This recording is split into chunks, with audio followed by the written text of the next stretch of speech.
Hi everybody, it's your buddy Brad here, and today I am going to show kind of a new take on an old favorite. This technique I am calling uh, hole disc, or disc hole. Um, some example images are here,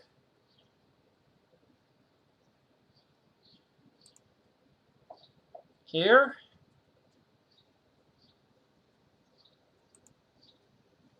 and here. Um, some of the tips I am going to be showing are from the disc Julien tutorial, and it is by Fiery Fire.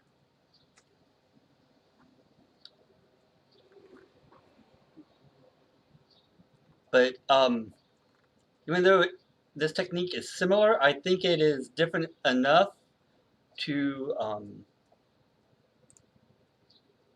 for this tutorial be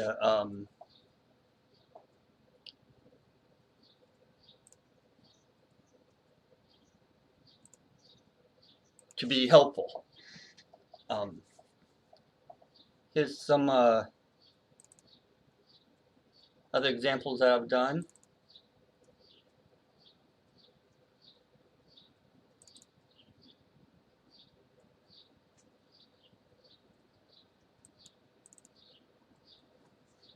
So let's get to it. So we're going to go from new from scratch. And we're going to add, we're going to start with hole. Or it's actually the hole 2 variation. So I'm selecting hole 2. We're going to set this first variable a to 0. We're going to then set the shape to 1. You can use 0 or 1. I just find that 1 adds a little bit more, I guess, uh, power to the desired effect.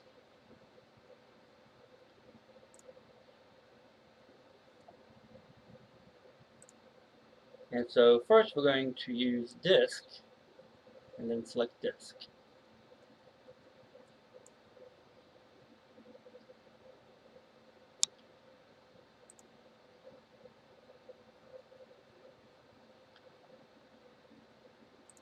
And go back to the hole variation here. We're just going to increase the weight a little bit. And let's set it to 1.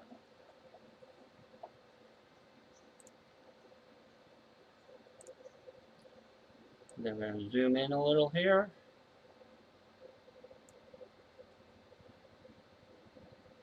And shrink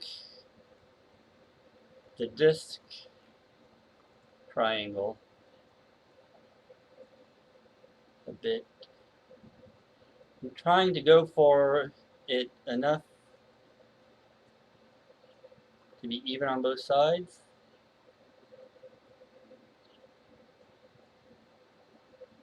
About there, if you want to look at the numbers here.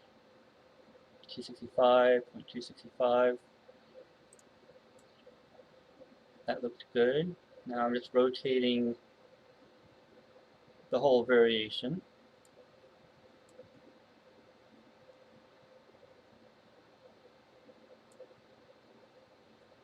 This is the type of effect that we're going for here.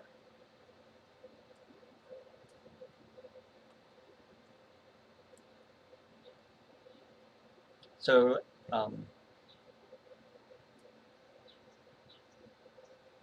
and then one thing that I like about this, at least for me, there's other disk type variations, and I find it hard to get the same effect using the other disk variations using the disk Julien, but with this effect, or with this process, I find that you can use other disks. Unfortunately, disk 2 really doesn't work because it works in a totally different way. Um, but you can use also disk 3.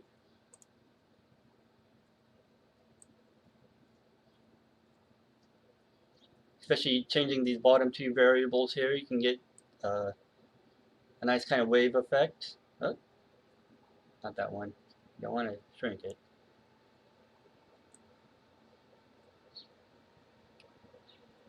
Yeah, so it's like the F and G variables.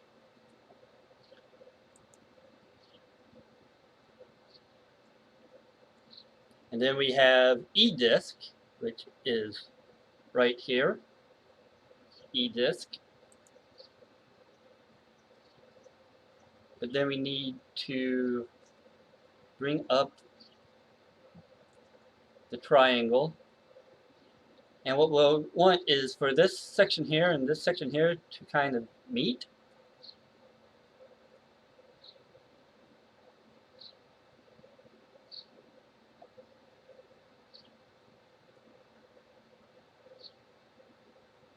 Kind of like that.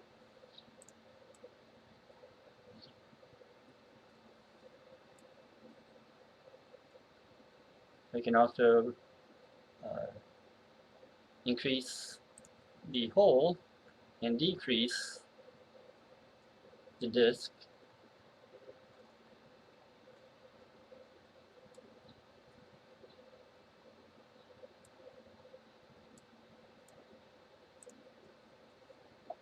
And then for some coloring, if you're on transform form 1, the color, I'm going to set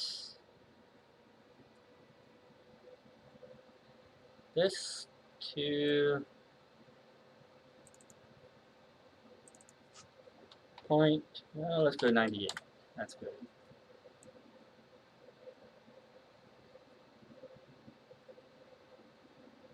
And, bring out this all the way to the end.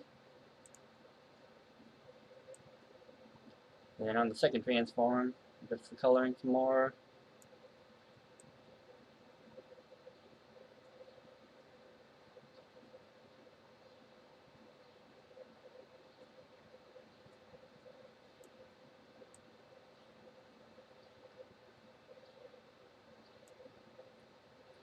I think we need to bring this down.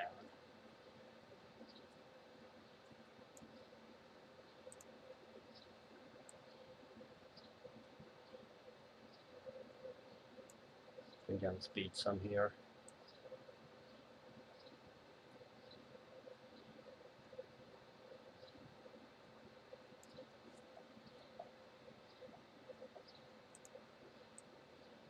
And we're going to increase the brightness some.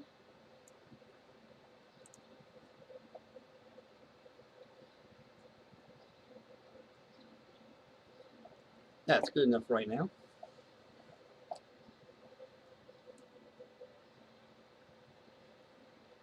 So we've done the F disk, E disk.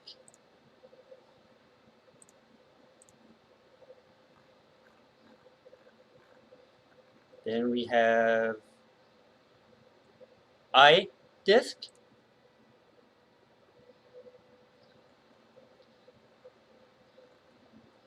I would like to know what the E, well, I know what the E stands for. It stands for the elliptic, but the F, I, and W.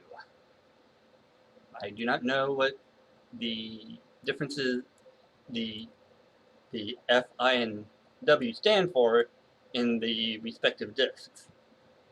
If you know,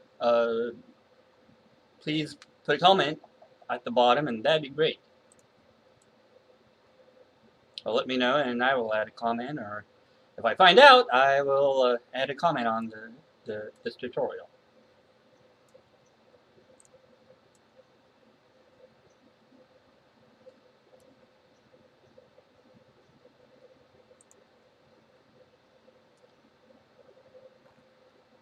So actually, we didn't do the F disk.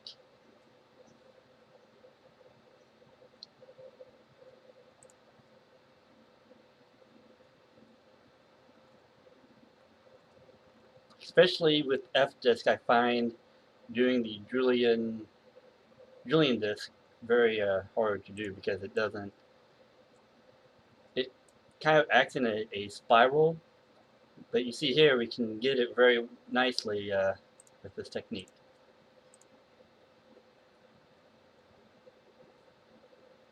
We're going to increase the weight here some.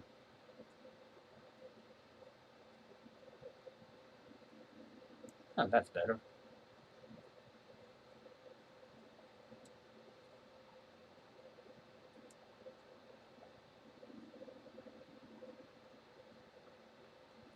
You don't want to go too small because then you start to kind of lose it, unless that's the effect you want. But for this tutorial, we want to have it all nice and solid and round.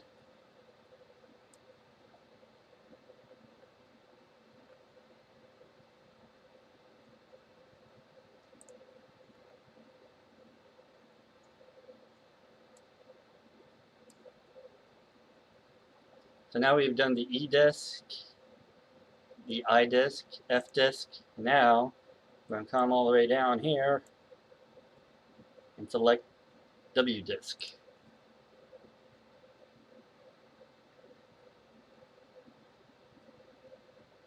I'm going to try picking a different gradient here. There we go. That's better. That's better.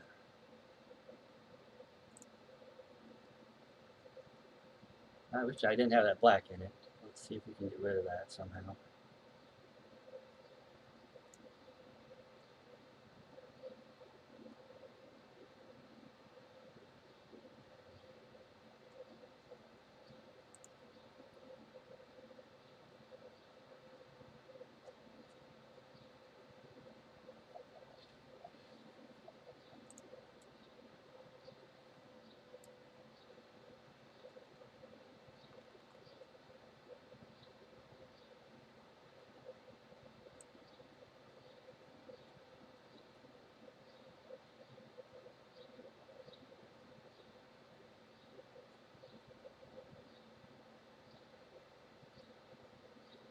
Bring down the weight a little bit. And so this next little trick was told to me by Tatiana Zapitanova. I hope I didn't butcher your name too much bad. Or she also goes by Tatas on DA. But she said that it was from. I want to make sure I get the name right. I thought it was Platinus. And I can't see it. Ah, 1 second here. I'm not going to show you my messages. I'm pretty sure it was Platinus.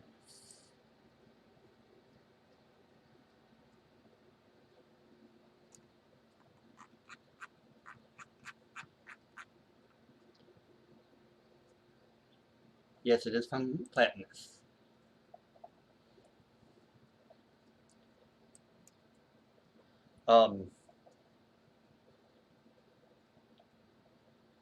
So what we do is we come over here to the L button, which stands for linking, and we're going to hit that button 1 time.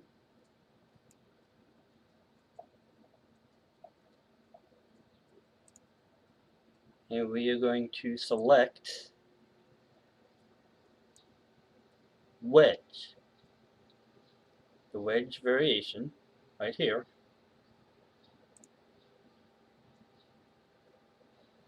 And set the count to 2. We're going to bring this number down. I'm going to use 0.25. We don't want a lot, but just to give a little bit more of a different effect. So then I am going to duplicate that.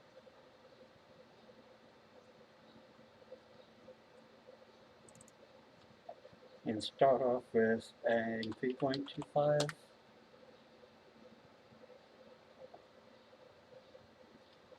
Okay, so I changed it to 3.25 and can kind of see how it's coming along, but it seems off. So what we're going to do, go to the post transform mode, click on Affine, make sure this is set to 90 here, and we're going to rotate it 90 degrees.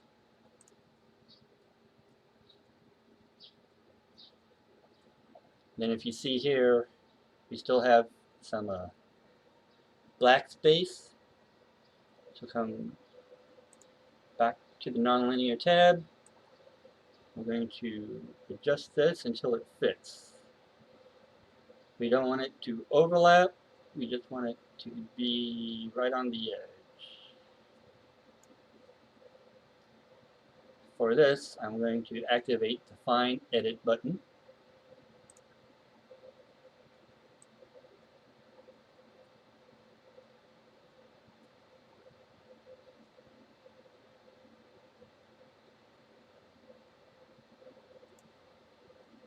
And of course, you can see that it's happening, here, here, here. That's kind of how our fractal looks.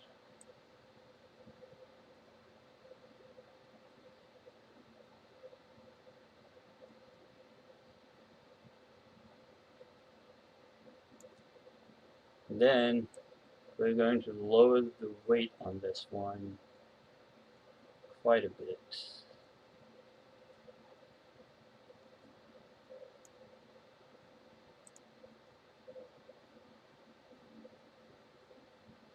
Actually, that's good right there. And it looks like we still have a little tiny gap.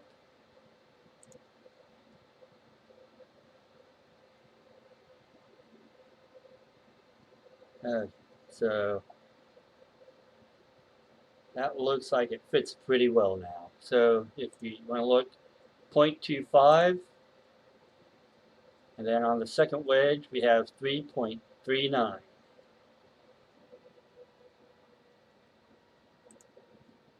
0.25, 3.39.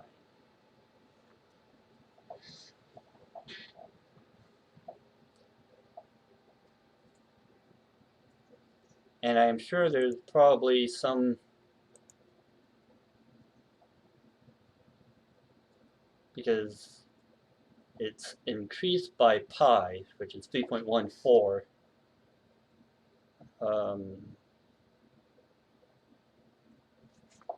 Oh, what the heck? Let's see.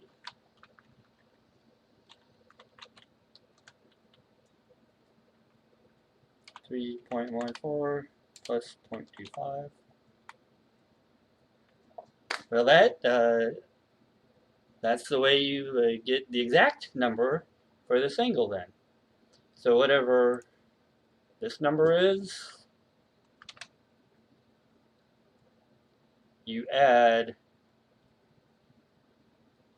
this number to pi, and it gives you this number for if you want to get an exact measurement. That's the first time I've tried that. I'm pretty happy about that. Yay!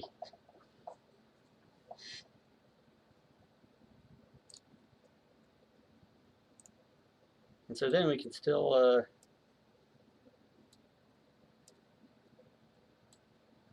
go back and have fun moving the triangles.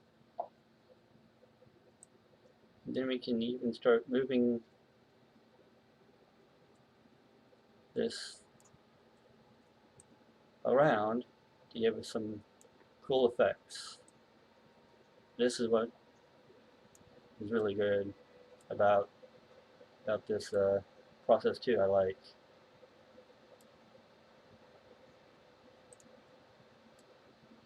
You can, but at least for this process, I suggest only rotating the second transform. And also on the wedges, you don't want to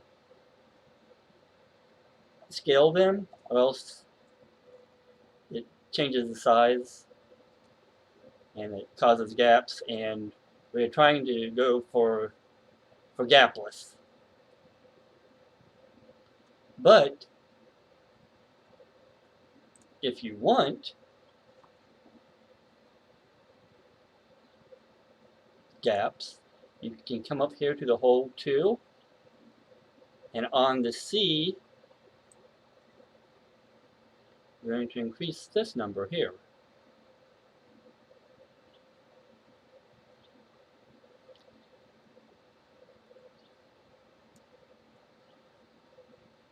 So we're increasing this by a little bit. Then I'm going to go to add. I'm going to add a Julien. Set it to about 23-ish or so. Activate the post.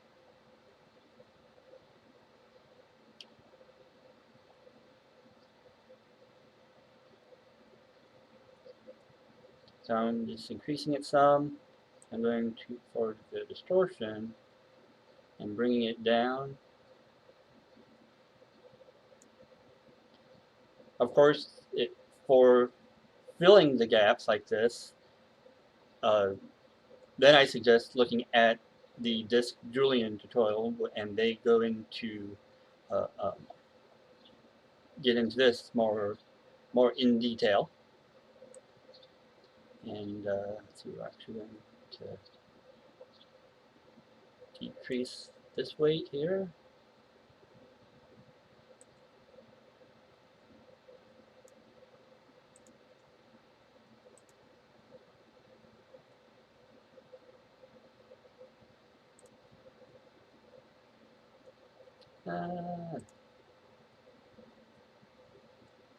Changing that to 0.1.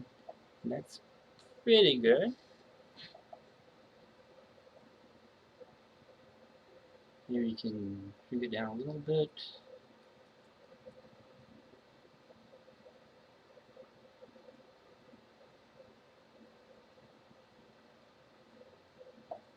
There we go.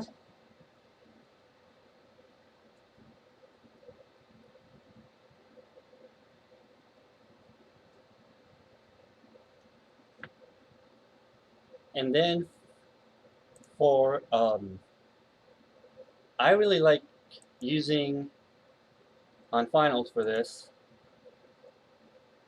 I find what works really good are the Panorama Variations. So I clicked on the Add Final button, and then I am selecting the Panorama 1 and 2. I'm actually going to select 2. Now, right away you see that it's really, really bright and washed out now. So you actually need to come back down here to the Coloring tab and bring it way down.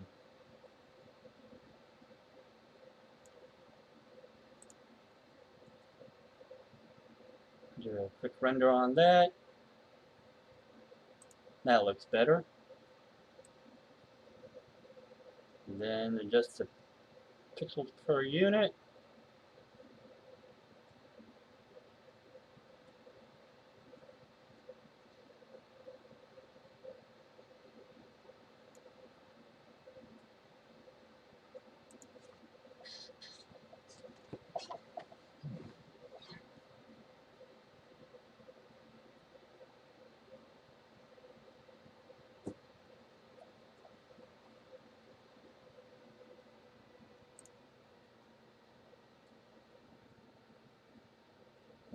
Make sure you're off of the post transform. Then if we reset this,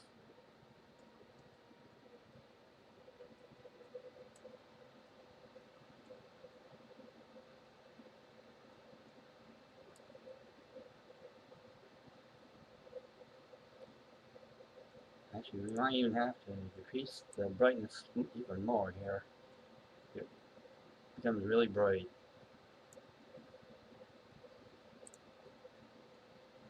I never thought I would be saying something is too bright, but yes. And that is basically the finished product. If you have any questions, um, please let me know. If you didn't understand something or if I went too fast, please let me know and I will help you through it. Um, I hope you find this process useful and fun. And until next time, bye!